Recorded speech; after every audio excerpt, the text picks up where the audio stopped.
Mira, no sé qué pasó hoy, pero ahora me acordé que Nini Marshall también está en Olivos. También está en el mismo cementerio. Mira, qué coincidencia que todos los personajes que vivieron en distintos ámbitos, en distintas épocas, los hemos reunido hoy en la radio y están durmiendo todos juntos. Ahí el sueño eterno. Bueno, vamos a darle paso a Esteban Nigro, que ya tiene los ojos más abiertos, ya lo noto mejor, más reanimado. Bueno, pero se entiende, son tiempos difíciles, mucho frío. Claro. Bueno, vamos a ver de qué nos vas a contar hoy. Bueno, esta historia, ahí le pido a Rodolfo, nuestro operador, que ponga la imagen número 1, porque esta historia comienza con unas personas que vinieron desde Palermo, y si decimos Palermo, para alguno que le gusta mucho el barrio porteño, lamentamos decirle, y que no conozca la historia, lamentamos decirle que es la palabra Palermo no es muy propia nuestra, tampoco la inventó Borges, que amaba tanto Palermo, sino que viene de una ciudad italiana, ¿sí? En la isla de Sicilia, bien al sur de Italia, y esta historia comienza con alguna persona que vino de esa ciudad. Fíjense ahí en la isla de Sicilia, abajo, si hablamos de un mapa, lo correcto sería decir al sur y al oeste, está ahí la isla, y una de las ciudades de la isla es Palermo. Bueno, podría haber sido, por ejemplo, la historia de alguien que vino de Palermo a estas tierras porteñas. Por ejemplo, podríamos estar hablando de Juan Domínguez, que en 1583, tan solo unos 3 añitos después de la segunda fundación de Buenos Aires, como se conoce, ¿no? La que hizo Juan de Garay cuando vino desde la ciudad de Asunción, en Paraguay, descendiendo por el Paraná.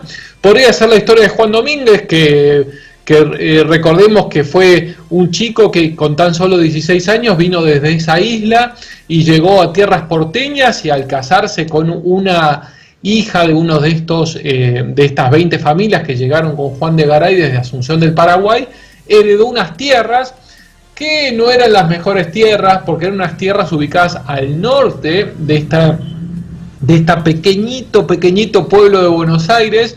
Y recordemos que las tierras que estaban al norte eran pantanosas. Si hablamos tierra del norte, estamos hablando, piensen en justamente los bosques de Palermo, todas esas zonas. No es casualidad que ahí esté el Parque 3 de Febrero, es simplemente porque fueron unas tierras que siempre se inundaban, así que nadie quería construir y se aprovechó y se hizo un parque. Las tierras por lejos mejores eran las que estaban al oeste, ¿no? Pensemos en el pueblo de San José de Flores, etcétera. Pero bueno, Juan Domínguez heredó esas tierras. Bueno, podría ser la historia de él, pero no vamos a hablar de él, sino vamos a hablar de 2 inmigrantes, una pareja, llamados Francesco Massa y Giuseppa Alfise, que también, al igual que Juan Domínguez, pero unos 300 años después, vinieron desde la isla de Sicilia, en la ciudad de Palermo, más propiamente dicho, y que, como tantos inmigrantes, a finales del siglo XIX llegaron en lo que se denomina la gran inmigración que tuvo la Argentina, ¿no? Estos 4,2 millones de inmigrantes que recibimos en tan solo 25, 26 años en la Argentina. Perdón, 36 años. Así que tanto Francesco Massa como Giuseppa Alfise, cuando llegaron, eran ya una pareja, era un matrimonio sin hijos, y al llegar se instalan en la localidad de Rauch, provincia de Buenos Aires, muy cerquita, un poquito al norte de Tandil, como para que nos ubiquemos. Y Francesco, junto a un socio, abre una pequeña fábrica de soda. Giuseppa rápidamente queda embarazada, la pareja de Francesco, y durante una visita a Buenos Aires, en 1886, tiene súbitas contracciones y nace en esta ciudad de Buenos Aires, por más que ellos vivían en la localidad de Rauch, un tal Salvador Massa. que ahí ya empezamos a reconocer un nombre. Yo imagino que le pusieron Salvador por el nombre Salvatore, ¿no? Que es tan italiano, por lo menos para mí.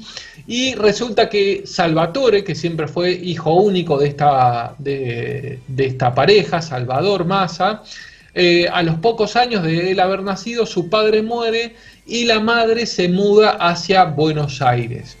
Este niño Salvador, este joven Salvador, rápidamente se empezó a destacar en la escuela, tal es así que tras su paso por el Colegio Nacional Buenos Aires, que ya tenía su prestigio, no es solamente ahora que tenga el prestigio, ingresa a la Facultad de Medicina en 1903, recordemos que él en 1886 había nacido, y 7 años más tarde, para 1910, recibe el título de médico.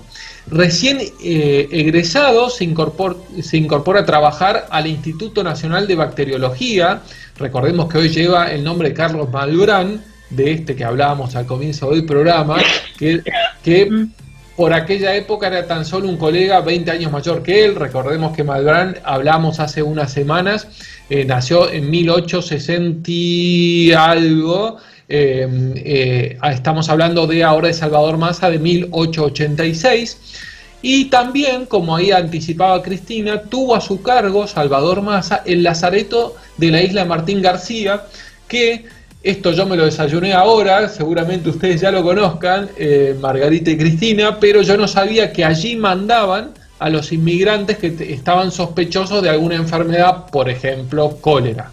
Entonces, como una forma de que no entren directamente como inmigrantes por Buenos Aires, el Hotel de Inmigrantes y todo ese caminito que tanto conocemos, que incluso hasta nuestros abuelos, tal vez, de algunos de los que escuchen, han hecho, bueno, para allá se los mandaba a los sospechosos de que tuvieran alguna enfermedad. Y ahí los recibía durante algunos años Salvador Massa con sus colegas para ver si tenían o no alguna enfermedad y si podían entrar o no al país, y si no, hasta luego se volvían a su país de origen. Bueno, pasemos ahora, vayamos avanzando para conocer a este Salvador Massa con la imagen número 2, le pido a Rodolfo, nuestro operador, porque ahí vamos a ver a un joven Salvador Massa, que es el que está vestido como con una ropa blanca, con un sombrerito y unos anteojos. Él siempre fue bastante miope, así que lo van a ver en todas las fotos que encuentren con esos anteojitos. Y la mujer que está cruzando ese tronco de árbol caído a su derecha, a nuestra izquierda, es su esposa, que se llamaba Clorinda Brígida Razzoli, perdón. Bueno, les cuento la historia de ellos dos, de este matrimonio, porque resulta que un día esta joven Clorinda, que era rosarina, estaba acompañando a su tía durante una intervención quirúrgica en Buenos Aires en 1914, y resulta que casualmente estaba en la misma clínica donde Salvador trabajaba haciendo el turno noche. Salvador Massa es súper conocido porque, al igual que Carlos Malbrán, eran de estos, y también Bernardo Jusey, imagino que Favoloro también, que lo hemos mencionado hoy, este perfil de investigador y científico, y en este caso médico, incansable, que pasa larguísimas horas abocado a su trabajo, que creo que está más casado con su trabajo que con su esposa en este caso, pero resulta que Salvador también estaba en la misma clínica donde estaba Clorinda acompañando a su tía, y al parecer este Salvador Massa, que nunca se quedaba tranquilo, los pasos del doctor Massa mantuvieron despierta a su tía toda la noche. O sea, parece que Salvador Massa iba de un lado para el otro haciendo cosas, nunca se podía quedar sentado en una silla, así que al otro día la joven Clorinda, la que acompañaba a su tía, fue a quejarse de cómo puede ser que este médico haya estado haciendo tanto ruido toda la noche, y es así que finalmente Salvador pasa a disculparse, recibe la queja, le avisan, le dan un tirón de orejas y pasa a disculparse con la tía de Clorinda. y cuando llega ahí parece ser que fue la primera y tal vez de las pocas veces donde Salvador estuvo tanto tiempo dentro pidiendo disculpas. Sus colegas no entendían por qué. Cuando salió Salvador entendieron que se había enamorado muchísimo, no de la tía, sino de su sobrina, esta Rosarina, así que siguieron esta relación. Se volvió Clorinda a Rosario, pero insistió tanto Salvador que en 1914, a los pocos meses de haberla conocido, se terminaron casando. El perfil de Clorinda no era un perfil de una mujer tampoco que se quedara mucho tiempo quieta. Si les digo que ella había estudiado muchísimo y era una extraordinaria voz soprano, y además hablaba un perfecto inglés, francés e italiano. Esto hizo que el biógrafo de Salvador Massa, ¿sí?, que se llama Andrés Ivern, asegura que cuando el día del matrimonio, de este matrimonio de Clorinda con Salvador, hay una anécdota que lo describe muy bien. Es que durante este casamiento, sus colegas, es interesante saber que, bueno, ahí lo ven apoyado en la foto a Salvador, pero ella era unos 20 centímetros más alta que él, y que durante el casamiento un colega se le acercó a la novia, a Clorinda, y le dijo: yo a tu marido le voy a enseñar ciencia, vos tenés que enseñarle educación, porque parece que cualquier cosa que le molestara a don Salvador se hacía saber, y muy rápido. Bueno, vamos a pasar a la imagen 3 para ver un poco más cómo evolucionó, ahora que sabemos que Salvador Massa se casó con Clorinda. Además, me olvidé decirles que Clorinda, durante toda su vida de Salvador Massa, como decíamos que era este perfil de persona que se casa con su trabajo, inevitablemente para que este matrimonio pudiera seguir adelante, le gustó mucho acompañarlo a Clorinda. De hecho, sacaba las fotos científicas, como vamos a ver después que estudió el Chagas, etcétera. Le respondía a las cartas de otros investigadores, así que lo acompañaba también en todos sus viajes a Salvador Massa.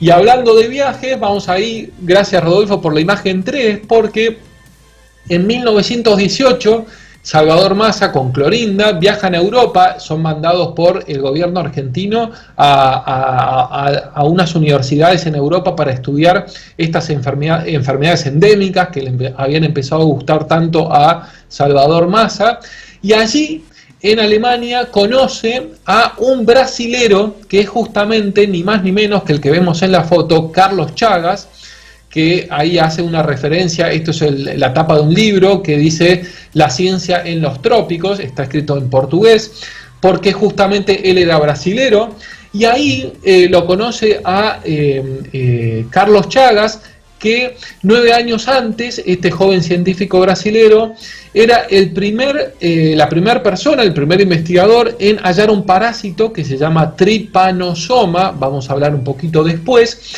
que es que él lo había encontrado, este parásito, en la sangre de enfermos con ciertas alteraciones clínicas, fundamentalmente cardíacas y digestivas. Ya nos empieza a sonar el mal de Chagas, ¿no? Si hablamos de deficiencias cardíacas. Y según Chagas, los pacientes sufrían además agrandamientos importantes de glándulas gracias a este parásito llamado Trypanosoma. Ahora, lo interesante de saber que aportó Carlos Chagas es que él empezó a tener un descrédito. ¿Por qué? Porque él al investigar este parásito Trypanosoma, y que, como comentaba, tenían algunas alteraciones cardíacas y digestivas, también él creyó, al estudiar a estos pacientes con este parásito, que tenían una alteración, este parásito también producía una alteración de la glándula tiroidea.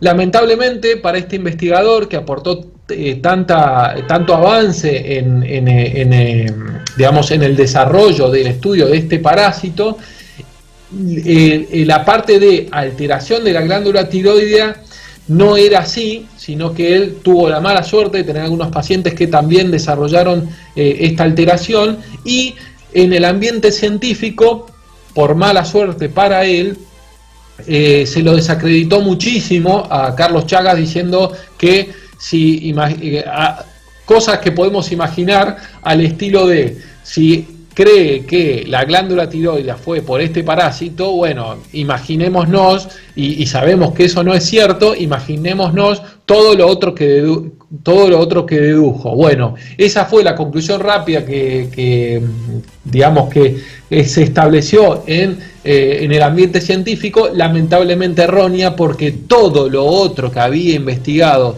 nuestro amigo Carlos Chagas, este brasilero, tenía razón. O sea, este parásito traía estas dificultades digestivas y cardíacas. Bueno, vamos a ver después que lo retomó ese estudio Salvador Massa, y no por nada él llegó a ser muy conocido por investigar el mal de Chagas. Pero sigamos con los viajes de nuestro amigo Salvador Massa, porque ahí en la imagen 4 van a reconocer a otro científico que, por suerte, este sí fue mucho más célebre. Digo por suerte porque todavía me queda en la cabeza la historia de Carlos Chagas. Vamos a estar hablando de Charles Nicolle, ¿sí? Este francés, ahí lo ven en una estampilla, como se estilaba en la época. Salvador Massa viajó además por otros continentes y tuvo la oportunidad, siempre viajando con Clorinda, de trabajar en Argelia, en el Instituto Pasteur. Recordemos que ya hemos hablado de Pasteur hace un tiempo, cuando hablamos de Malbrand, y también en Túnez, ¿no? Obviamente todas colonias francesas, y allí conoce a este francés médico que ya era premio Nobel, Charles Nicolle, y lo interesante para la Argentina es que Salvador Massa lo convenció, entabló una amistad muy rápidamente con Nicolle, con este francés premio Nobel, y lo convenció para que viniera a la Argentina a estudiar algunas enfermedades que a él le llamaba mucho la atención, especialmente las enfermedades endémicas, como es el mal de Chagas. Afortunadamente para la Argentina, el premio Nobel nos visitó, y no solamente se quedó en Buenos Aires y dio algunas conferencias, sino que estuvo recorriendo todo el norte argentino estudiando estas enfermedades endémicas. Y fíjense qué interesante, cuando visitó Jujuy y escuchó por parte de Salvador Massa que estaba queriendo hacer una especie de instituto que estudiara estas enfermedades endémicas. El comentario de Charles Nicolle, cuando estaba en tierras jujeñas, fue: aquí, lo estoy citando, aquí en este remoto punto del país deben ustedes fundar el instituto, y evitarán así todas las vicisitudes que trae una metrópolis, ¿no? Con sus intrigas e intereses dominantes, y que eso ahogaría el propósito de la institución y desviaría a los hombres de su empeño. Entonces la idea de este premio Nobel era hacerlo lo más lejos de cualquier gran metrópoli, en este caso estaba hablando de Buenos Aires, para que no te molesten todas las intrigas e intereses de la gran ciudad. Y es así que Salvador Massa crea lo que fue conocido en Jujuy, muy conocido en su época, que se llamaba el MEPRA, porque era la Misión de Estudios de Patología Regional Argentina, que fue un instituto científico, como decíamos, emplazado en las afueras de la ciudad de Jujuy, y cuyo símbolo distintivo era la imagen de una vasija indígena, y que bajo las órdenes de Salvador Massa, que durante un tiempo vivió allí con Clorinda, durante 20 años, este instituto brindó tareas asistenciales y de cirugía, y además de extensión universitaria. Allá iban a estudiantes universitarios, incluso de Buenos Aires, a estudiar con Salvador Massa. Bueno, luego de la visita de Charles Nicolle y de esta idea de este instituto que creó en Jujuy, alejado de Buenos Aires, Salvador Massa, que odiaba todo lo que era relacionado con la burocracia, también tuvo otra idea Salvador Massa, y ahí le pido con la imagen 5 a Rodolfo, porque vamos a ver que en 1906 Salvador Massa creó un laboratorio hospital móvil con el que iba a poder recorrer no solamente el norte argentino, sino que con este vagón incluso estuvo en Brasil, en Bolivia y en Chile, llevando y atendiendo a un montón de personas de enfermedades endémicas. Si bien Salvador Massa le interesaba muchísimo lo que iba a ser conocido como el mal de Chagas, él, por ejemplo, creó una vacuna contra el tifus, o sea, las enfermedades endémicas no lo dejaban dormir, y especialmente todas las que había en el noroeste argentino. Así vamos a ver en las imágenes, le pido a Rodolfo que coloque en las imágenes la 6, la 7 y la 8, ahí vamos a ir viendo cómo un Salvador Massa, siempre acompañado de su mujer, es muy simpático ver estas fotos, donde van a ver en la imagen 6, por ejemplo, que ella está ahí paradita, viéndolo a él que está sentado en el medio de la foto con un microscopio. Fíjense, esto es una foto en el Chaco. Después vamos a ir viendo también otra foto en el Chaco donde está Salvador Massa inspeccionando a personas que vivían ahí en el Chaco. Y también por último en la imagen 8, unas anotaciones que él iba haciendo junto con su mujer de todo lo que iba registrando de las afecciones que tenían las personas que vivían en el norte argentino, ¿sí? Ahora vamos a ver en particular qué es este mal de Chagas, y para eso vamos a ver que en la imagen 9 les pido que no me tiren con nada, porque vamos a ver a esta criaturita, este bichito, este insecto, vamos a hablar con propiedad, tan feo. Yo cuando lo encontré no lo podía creer que fuera tan fiero. Y es interesante saber que en quechua, que es la palabra vinchuca es una palabra quechua, ¿saben qué significa? Significa dejarse caer. ¿Por qué? Porque esta vinchuca, las vinchucas que viven en lugares aéreos, o sea, por ejemplo, pueden vivir en la naturaleza, en un árbol o cualquier situación que las eleve unos metros. En el caso de viviendas, obviamente en techos de paja, en algunos recovecos de algunas construcciones de los techos. La vinchuca le gusta estar ahí arriba. ¿Por qué? Porque su forma de...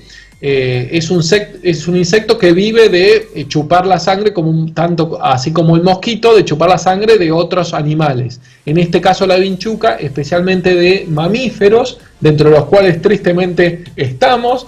Así que la vinchuca lo que hace es sube y se queda ahí digamos, en una posición aérea, y cuando detecta que hay algún mamífero caminando por abajo, simplemente se deja caer con la voluntad de que si tiene mucha suerte cae encima de ese mamífero. Es por eso que en quechua vinchuca significa dejarse caer.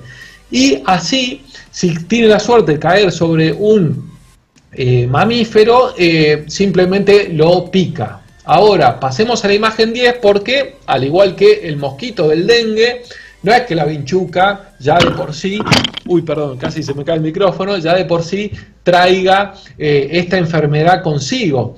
Y ahí vamos a ver en la imagen 10 el ciclo de lo que es la transmisión del Chagas, que me hizo recordar también a la de la fiebre amarilla y el mosquito, ¿no? Bueno, fijémonos que ahí en el ciclo arranca en el 1, donde una vinchuca sin Chagas pica a una persona o animal infectado y contrae el parásito, este famoso Trypanosoma cruzi, que es el que había estudiado nuestro amigo Carlitos Chagas, el brasilero. En el punto número 2 vamos a ver que la vinchuca infectada se alimenta picando a una persona o animal que no tiene Chagas, ¿no? Después vamos a ver en el 3, ya esta vinchuca, una vez que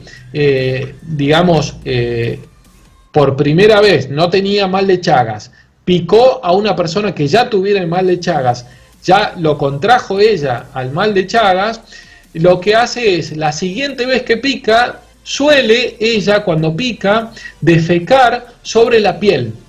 Y no es que ella transmite como el mosquito cuando te pica, sino que a través de sus heces, ¿sí?, que te deja sobre la piel, el problema es que cuando uno siente que lo pica, o a las pocas horas, tiende a rascarse, y en esa forma, y en eso de rascarse, uno puede llegar a poner en contacto la herida que a uno le ha quedado por la picazón con las heces de la vinchuca, y ahí es cuando uno lamentablemente se contagia, ¿no?, de este mal de Chagas. Vamos a pasar a la imagen número 11, porque ahí vamos a ver este mal de Chagas con esta forma tan... que uno dice, pucha, hay que tener mala suerte de contraer mal de Chagas, pero imaginémonos, si uno vive siempre debajo de un techo de paja y tiene vinchucas, digamos, bueno, puede ser que si uno visita a unos parientes que viven en esas condiciones, uno no se contagie porque puede tener mucha mala suerte, pero si uno vive en esas condiciones, tarde o temprano, esta conjunción de factores catastróficos, digamos, porque es que te pique una vinchuca que tenga mal de Chagas, y además uno al rascarse contribuya a que sus heces tomen en contacto con la sangre propia y así nos quedemos contagiados. Fíjense que es una enfermedad que a mano, en la imagen del lado de la izquierda, está presente en todos esos lugares de Latinoamérica. O sea, yo sinceramente cuando vi este mapa no sabía que eran tantos. Y del lado derecho, fíjense en Argentina, especialmente todo el norte argentino, ¿no?, toda la zona por la que estuvo dando vuelta Salvador Massa. Así que Salvador Massa retomó estos estudios y finalmente dio un paso más a lo que había investigado Carlos Chagas, y llegó a estudiar a 1000 pacientes, y con esos 1000 pacientes demostró que tenía mal de Chagas y que este famoso parásito era el que le ocasionaba todas estas enfermedades cardíacas.